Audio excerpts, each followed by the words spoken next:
పూర్వీ ప్రతి 3 లక్షల కొనుగోలుకు ఒక బంగారు నాణెం ఉచితంగా పొందండి. అవి గారు ఒక serious question and straight question. ఈ సినిమా మీరు అనౌన్స్ చేసే టయానికి రాజ్ తరుణ్ లైఫ్ చాలా బాగుండేది. అవును, సినిమా షూట్కి వెళ్ళే టయానికి రాజ్ తరుణ్ లైఫ్లో చాలా జరిగిపోయాయి. కరెక్ట్. తనకు సంబంధం లేకుండా, తన ప్రమేయం లేకుండా కొన్ని జరిగిపోయాయి. తను కొంత ఓపికగా ఉండడం వల్ల, తన తప్పు వల్ల కూడా కొన్ని జరిగినాయి. ఫైనల్గా ఒక స్టేజ్ ఎలా వచ్చిందంటే సార్, తను ఒక ప్రెస్ మీట్కి వచ్చాడు. లాస్ట్ మూవీ ప్రెస్ మీట్కి వస్తే అక్కడ కూర్చొని చూస్తున్నాం రాజ్ తరుణ్ గారిని. ఆ చెయ్యి షివరింగ్ ఆగట్లేదు ఆయనకి. అది ఆగట్లేదు. మనిషి సన్నగా అయిపోయాడు, మాట బయటకు రావట్లేదు. అలాంటి సిచ్యువేషన్లో ఉన్న ఒక మనిషితో మీరు షూటింగ్ ఎలా చేయించుకోగలిగారు? So Chiranjeevi first day shoot అప్పటికి చాలా పెద్ద కాంట్రవర్సీ జరుగుతుంది. అవును. మనము అలాగని చెప్పేసి షూట్ ఆపుకునే పరిస్థితి లేదు. Shoot day first day announce చేసాము, అన్ని సెట్ గిట్ అంతా మాట్లాడేసుకుని రెడీ అన్న తర్వాత ఆయనకు ఫీవర్ 1 or 2 ఫీవర్లో ఉన్నారు. ఓకే. కానీ షూట్కి వచ్చి క్యారవాన్లో కూర్చొని ట్యాబ్లెట్ వేసుకొని కాస్త రెస్ట్ తీసుకొని మళ్ళీ వచ్చి షార్ట్ చేసి మళ్ళీ వెళ్ళి పడుకొని షార్ట్ రెడీ అయినప్పుడు మళ్ళీ వచ్చారు. మీరు అన్నది నేను కూడా పర్సనల్గా చూశాను. నేను ఇట్లా చెయ్యి వెనకాల వీప్లో ఇలా పెట్టి భయ్యా అని మాట్లాడుతున్నప్పుడు మొత్తం బాడీ షివరింగ్లో ఉంది. అవును, మీరు చెయ్యి చూశారు కదా, మొత్తం బాడీ షివరింగ్లో ఉంది. ఓకే. సో అంత షివరింగ్లో కూడా ఆయన డెడికేషన్తో ఏ డైలాగ్ కూడా మిస్ అవ్వకుండా చెప్పినప్పుడు భయ్యా ఇంకొంచెం ఎనర్జీ పెంచాలి ఇక్కడ, మనకు సినిమా చూపిస్తాం ఆ స్టైల్లో ఉండాలి, ఎనర్జీ మీది ఆ రేంజ్లో ఉండాలి అన్నప్పుడు ఆయన మళ్ళీ దాన్ని పర్ఫామ్ చేసి మళ్ళీ. సో ఆయన ఎప్పుడు కూడా నేను ఇలా చెయ్యను అని అనలేదు, చాలా కంఫర్టబుల్గా ఉన్నారు. అండ్ మేము కూడా ఎప్పుడు పర్సనల్ విషయాలు బయట షూట్లోకి వచ్చిన తర్వాత అసలు ఆ టాపిక్ గురించి కానీ చుట్టుపక్కల ఏం జరుగుతుంది అనేది కానీ అసలు ఎప్పుడు డిస్కస్ చేసేవాళ్ళం.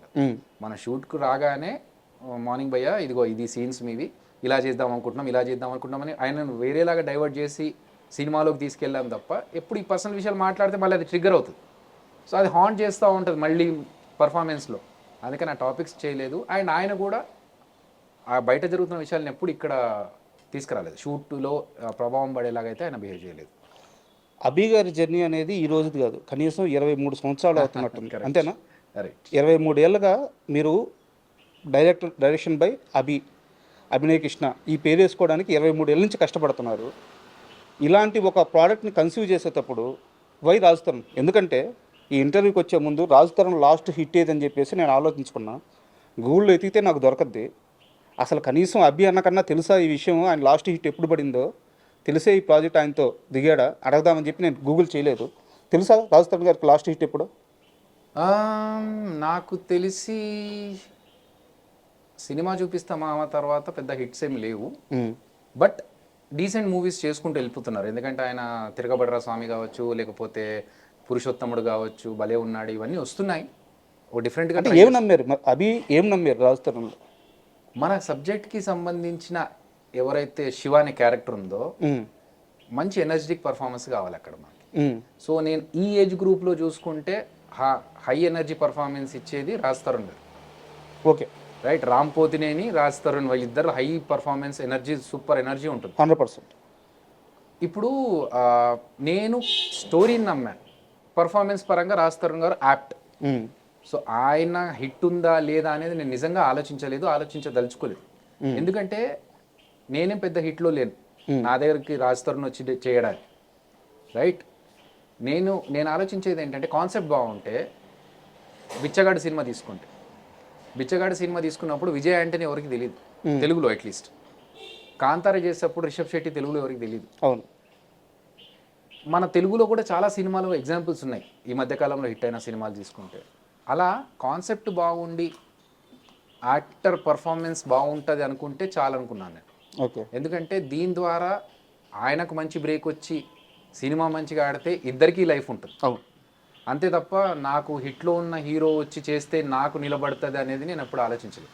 కాన్సెప్ట్ బాగుంటే మనం ఇంకేమైనా హెల్ప్ అవుతామా రాజ్ తరుణ్ గారికి, ఆయనకు ఒక హిట్ ఇవ్వగలిగితే మనము బాగుంటుంది కదా అన్నట్టు ఆలోచించాను తప్ప ఇంకొంచెం బెటర్ హీరో ఉండి మనకు చేస్తే మనకు హెల్ప్ అవుతుంది అనేది నేను అప్పుడు ఆలోచించాను. అంటే మీకు సంబంధించిన కొన్ని పర్సనల్ క్వశ్చన్స్ కూడా ఉన్నాయి. ఇంకొకటి సినిమాకి సంబంధించిన ఒక క్వశ్చన్ అడిగి కాస్త మనం పర్సనల్గా వెళ్దాం. ఇప్పుడు ఎలా అయితే మీ హీరో గురించి బయట ఒక కాంట్రవర్సీ నడిచిందో, అలాగే మీ హీరోయిన్ గురించి కూడా ఒక కాంట్రవర్సీ ఉంది. అవును. మీరు టీజర్ రిలీజ్ చేసిన తర్వాత అమ్మాయి పేరు కుషిత కల్లపు. కుషిత కల్లపు. ఓకే. అంటే ఈ వర్డ్ వాడకూడదు ఇంటర్వ్యూలో, బట్ మీకు అర్థం అవ్వాలని వాడుతున్నాను. ఆ హీరోయిన్ మీరు టీజర్ రిలీజ్ చేసిన తర్వాత బజ్జీల పాప హీరోయిన్ ఏంటి సోషల్ మీడియాలో ట్రోల్ నడిచింది. బజ్జీల పాపను హీరోయిన్ చేసేసాడు అవి. ఓకే, అది చూడలేదు నేను. యాక్చువల్గా సారీ టు ఈ వర్డ్ యూజ్ చేసినందుకు. ఇలాంటి ఒక ట్రోల్స్ వచ్చినప్పుడు కానీ లేకుంటే అమ్మాయి ఎంత స్ట్రాంగ్గా ఉంది. నేనేమంటున్నా అంటే సేమ్ థింగ్. ఇప్పుడు సినిమా చూసిన తర్వాత అమ్మాయి కాంట్రవర్సీస్ ఏంటి అనేది పక్కన పెట్టేస్తాను. అంటే మనకు సినిమా పరంగా అమ్మాయి హెల్ప్ అయిందా, అమ్మాయికి మనం హెల్ప్ అయ్యామా, పర్ఫార్మెన్స్ కరెక్ట్గా ఇచ్చిందా, అంతవరకే నేను చూస్తున్నా. అంటే సారీ నేను అంటుంది ఏంటంటే ఎంత యూజ్ అయింది అంటే ఆ అమ్మాయి కష్టం కూడా జనాలకు తెలియాలి. అది డెఫినెట్గా రాజా. ఇప్పుడు మనకు సినిమా చూసిన తర్వాత ఏ ఒపీనియన్తోనైతే జనాలు కామెంట్ చేశారో, నేను నిజంగా చూడలేదు అది, బట్ ఒకవేళ చేసి ఉన్నట్లయితే ఈ సినిమా చూసిన తర్వాత అసలు బయట అనుకున్న విషయానికి సినిమాలో విషయానికి సంబంధమే లేదు. ఎందుకంటే మనం డీసెంట్గా ఒక పక్కింటి అమ్మాయి ఎలా ఉంటుంది, మన ఇంటి పక్కన ఉన్న అమ్మాయి, మిడిల్ క్లాస్ ఇంట్లో ఉండే పర్సన్కి పక్కింట్లో అమ్మాయి ఎలా ఉంటుంది అంత డీసెంట్గా, డ్రెస్సుల విషయంలో కూడా చాలా జాగ్రత్తగా మంచి డ్రెస్ లేపించి ఒక డీసెంట్ పక్కింటి అమ్మాయిలా చూపించామే తప్ప ఎక్కడ కూడా ఎక్స్పోజింగ్కి కానీ లేకపోతే ఆ అమ్మాయికి ఉన్న బయట వేరే పేరుని కానీ వాడుకోవడానికి ఎక్కడ ప్రయత్నం చేయలేదు. మనకు కావాల్సింది ఏంటంటే క్యారెక్టర్లో ఇది మనకు సెట్ అయ్యే అమ్మాయి కావాల్సింది. తన సైడ్ నుంచి ఎలా ఉండింది సపోర్ట్? తన సైడ్ నుంచి కూడా చాలా మంచి సపోర్ట్ ఉందండి. అంటే అమ్మాయి ఎప్పుడు కూడా షూటింగ్ దగ్గర కానీ ఎక్కడ ఎలాంటి ప్రాబ్లమ్స్ చేయలేదు. పర్ఫార్మెన్స్ వైజ్ కూడా ఏది చెప్పినా తను తీసుకొని ఒకవేళ ఏదైనా ఇంప్రూవైజేషన్ ఉన్నా కూడా డిస్కస్ చేసుకొని చేసిందే తప్ప ఎప్పుడు కూడా యాటిట్యూడ్ చూపించిన విషయం అయితే